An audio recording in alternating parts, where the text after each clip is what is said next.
Let me paint a picture of Chuck Norris.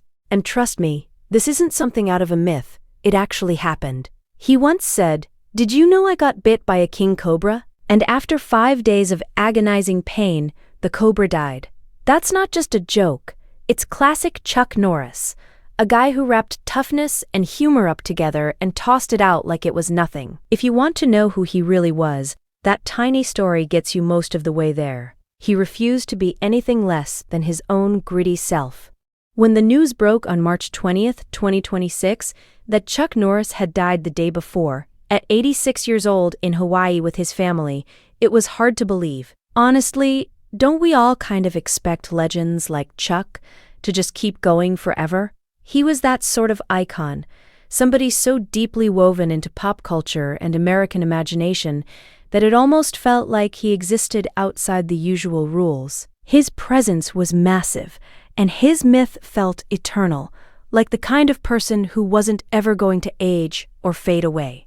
Yet, he somehow managed to live exactly like that right up until the end.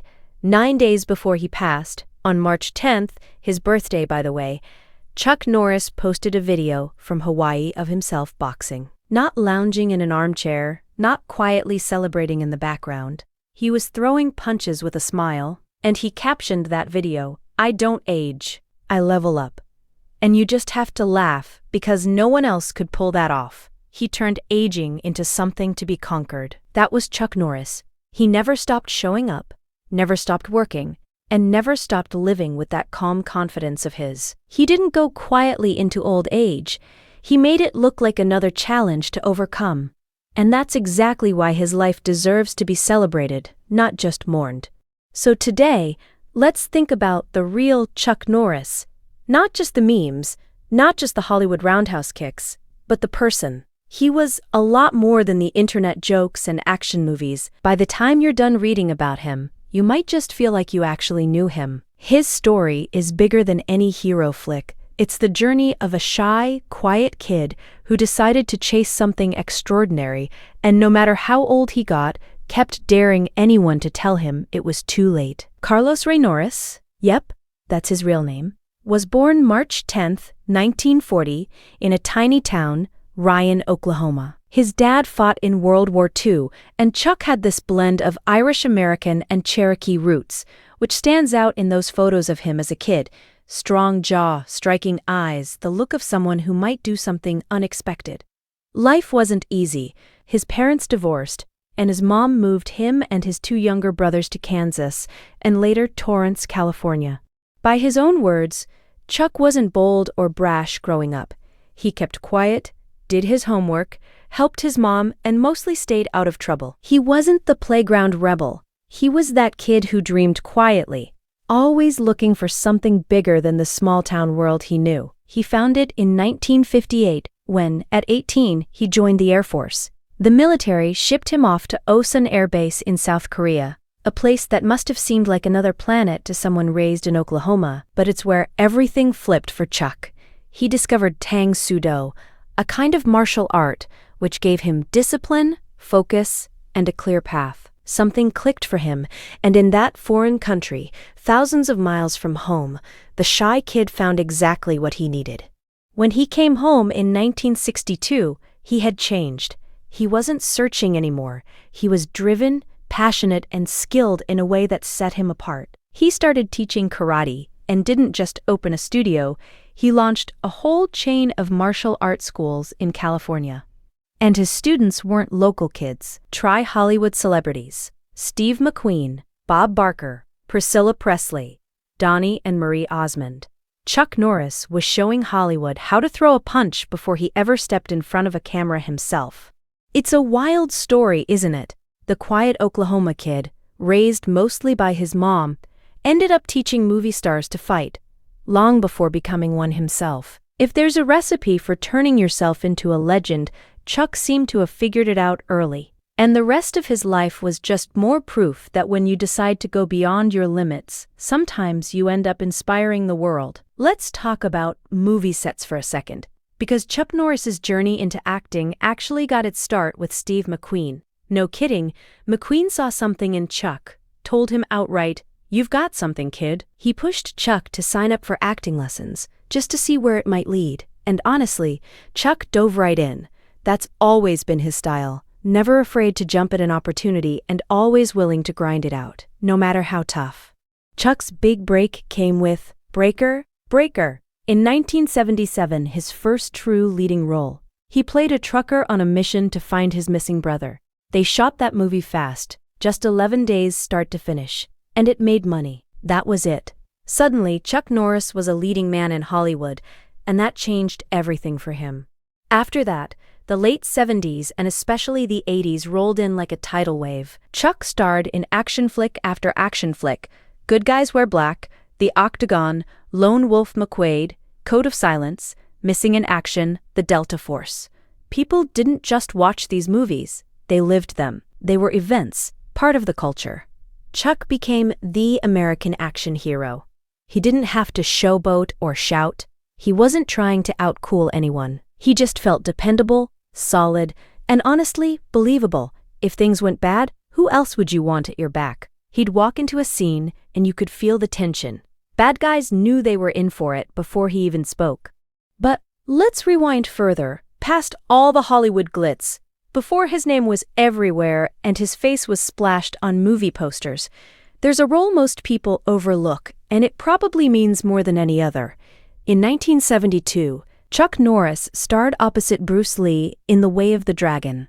By then, Bruce Lee was already a legend, maybe the most magnetic martial artist ever captured on screen. But Chuck didn't fade in his shadow. Instead, he went toe-to-toe with him. Fun fact, Chuck and Bruce had trained together way back in the 1960s, before they were famous, and their real-life friendship made their on-screen rivalry electric. Ask any martial arts fan.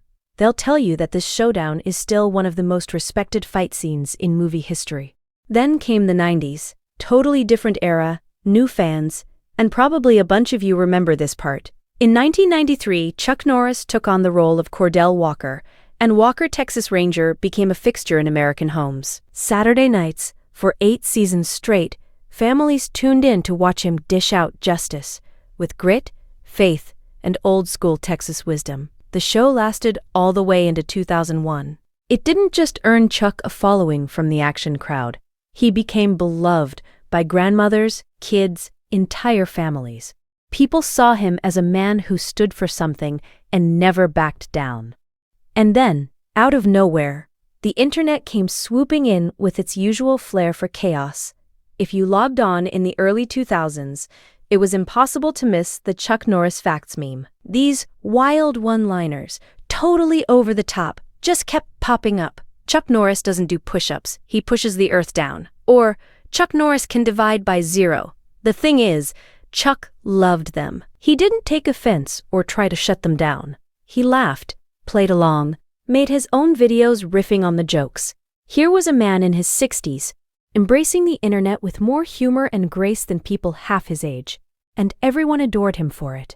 And under all those tall tales and internet legends, people sometimes forgot that Chuck Norris was actually funny, and kind, and quietly humble in a way that's pretty rare these days. Everybody who worked with him, trained with him, spent time with him, they all say he was loyal, faith-filled, and loved his family fiercely. He talked about his Christian faith openly, wrote books about it, lived it without preaching or putting on airs. It was just part of him, woven into everything he did. He had 2 marriages. The first, with Diane Holacek, lasted more than 3 decades and gave him 2 sons, Mike and Eric. The second marriage, Gina O'Kelly in 1998, brought twins Dakota and Danilee, and by all accounts, was a real love story. Gina stayed by Chuck's side through everything, including some rough health battles later on.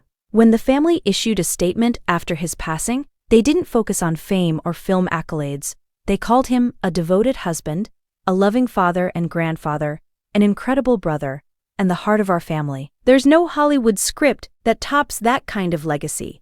The heart of our family. Not the legend, not the icon, the heart. Read that again and just sit with it for a second. Because isn't that the most beautiful thing? To be known by the whole world for toughness and remembered by the people who loved you most for your warmth. He earned a star on the Hollywood Walk of Fame in 1989. He achieved the rank of 8th degree black belt grandmaster in Tang Soo Do, making him one of the first Westerners in history to receive that honor. And in 2010, he became an actual, genuine, real-life honorary Texas Ranger, which, if you think about it for even a moment, is the most perfectly Chuck Norris thing that could possibly happen to a human being. Life imitating art in the most spectacular, poetic way imaginable. He kept training well into his 80s. He kept showing up. He stayed sharp, stayed active, stayed exactly, completely himself. Right up until that birthday video 9 days before he died, shadowboxing in Hawaii with a grin on his face, telling the world he wasn't aging, he was leveling up. And here's what I love most about that. He wasn't performing for anyone. That was just Chuck. That was just how he lived. His family kept the specific circumstances of his passing private, and we should absolutely honor that. What we do know is that he was in Hawaii, somewhere beautiful, and that when the time came he was surrounded by the people who loved him most. There is something quietly perfect about that. In a world that constantly tells us that strength means never slowing down, never showing vulnerability, never admitting that life is sometimes heavy and hard and humbling, Chuck Norris spent 86 years modeling a completely different kind of strength, the kind built from discipline and faith, the kind that laughs easily at itself, the kind that stays humble even when the whole world is calling you a legend, the kind that keeps boxing on your birthday because you genuinely love life and you're not done with it yet. He was the boy from Oklahoma who became a martial arts master, an Air Force veteran, an action hero, a TV legend, an internet icon, a devoted husband, and above every single title and every single achievement, the heart of his family. He didn't age, he leveled up. And somewhere, right now, I'd like to think he's still at it. Rest easy, Chuck. You more than earned it.